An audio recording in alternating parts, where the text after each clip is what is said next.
Gas played a critical role in that deal. Former Secretary of State Mike Pompeo joins us now. And, sir, good morning to you.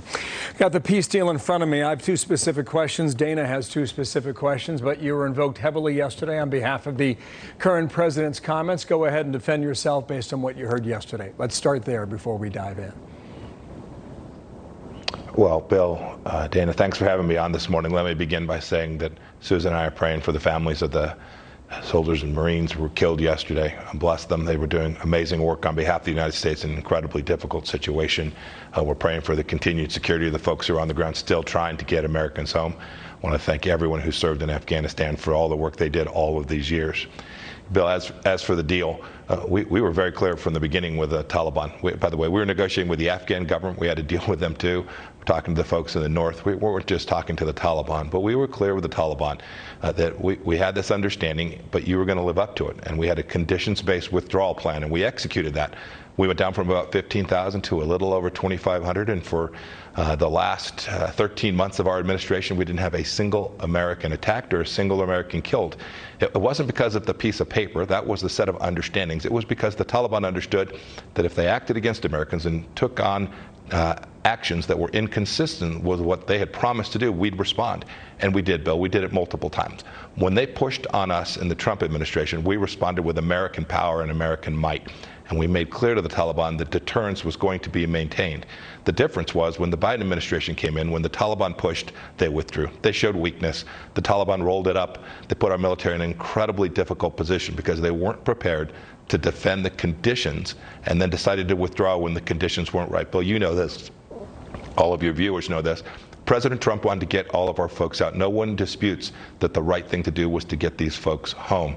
But we never found the conditions right to execute what President Biden chose to do. President Trump wanted everyone out from January of 2017. We never found the conditions right to be able to do that, so we withdrew from 15,000 to about 8,600, then to about 4,500. Each time along the way, thoughtfully making sure that we understood that we had deterrence maintained, that we had an order, that we could protect Americans. We did so every single day. Okay. According to this peace deal, there are 4 parts. One of the main parts is contingent upon the Taliban negotiating peace with the current Afghan government. That never happened. Either our side had to push them together, or this was wishful thinking. Which was it?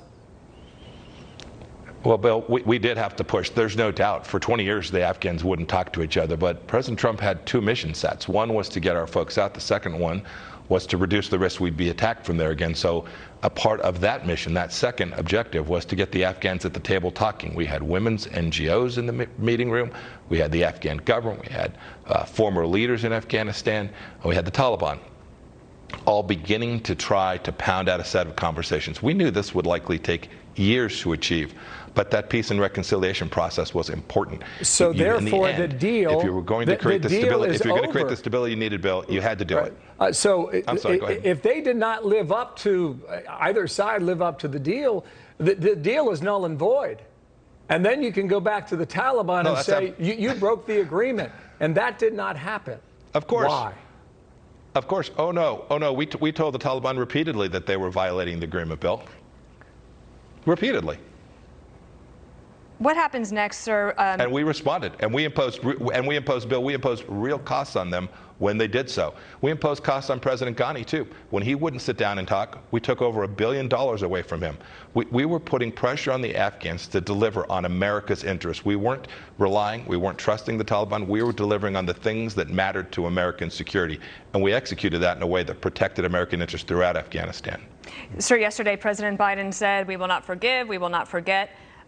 Do you anticipate that it would be possible to do some sort of a strike, even if it was inside Afghanistan, at whoever killed our service members yesterday?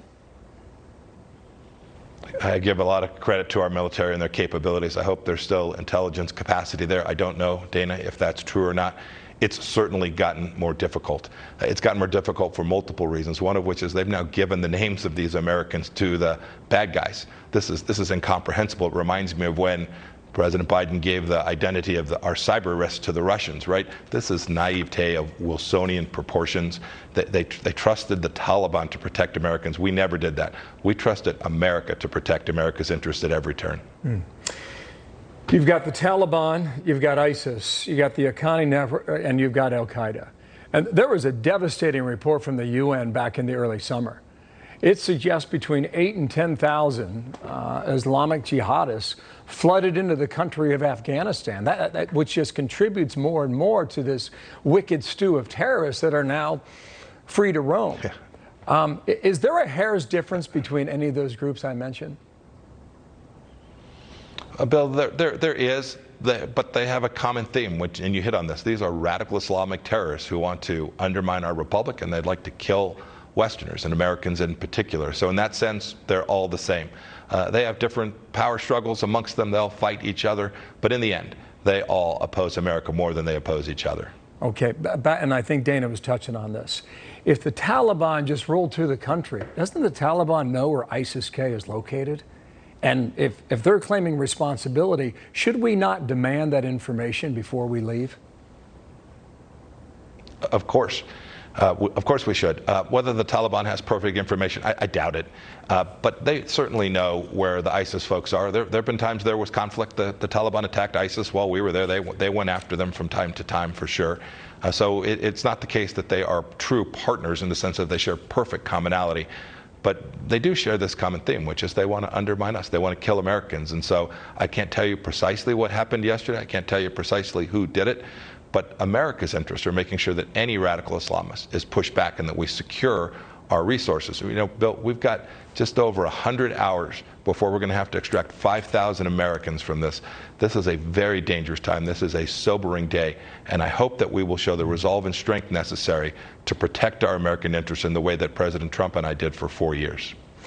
My last question then would be about our allies, because it's not just the Americans that the terrorists like to attack. We've seen this in Europe over the last several years as well, Australia, our NATO allies. And there are reports that they remain extremely furious with the United States. Does that matter?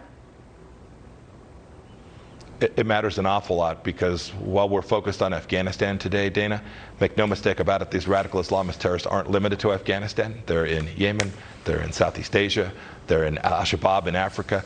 Every one of those terrorists is watching American weakness in Afghanistan, and I am sure they are all contemplating whether this isn't the moment to strike. And we will need our partners, our friends, our allies to have confidence in us in all of these places, in Afghanistan too, that we're going to be prepared to honor the commitments that we've made. They are all very concerned. I've heard from many of them. They're very worried that this president's not prepared to lead in the way that we did for 4 years. Sir, thank you for your time today. We're almost out, but one more question. Thank you, Bill. Why did we have to release 5,000 prisoners from an Afghan jail? Why was that necessary? Bill, it was part of the set of understandings. We didn't want those 5,000 people released, but it was part of the commitments that were made. The Taliban honored some of their commitments as a direct result of that as well. You make peace with your enemies in the end. It was a decision that was made. The Afghans released those prisoners. They were in their control. In the end, President Ghani believed that he could do so in a way that was safe. It was a decision that was made as part of what was going to be a complex, years-long set of understandings that tried to deliver the stability and outcome that our soldiers had fought for 20 years, Bill. Sir, thank you for your time. We'll speak again very soon. Former Secretary of State Mike Pompeo, thank you. Thanks, Fox Dana. News, Thanks, Bill. Yeah, you bet. Thank you. About 1,000 Americans still in Afghanistan. State Department claiming dozens of them want to stay there. Talk to Brett Baer about that when we continue after this. Next.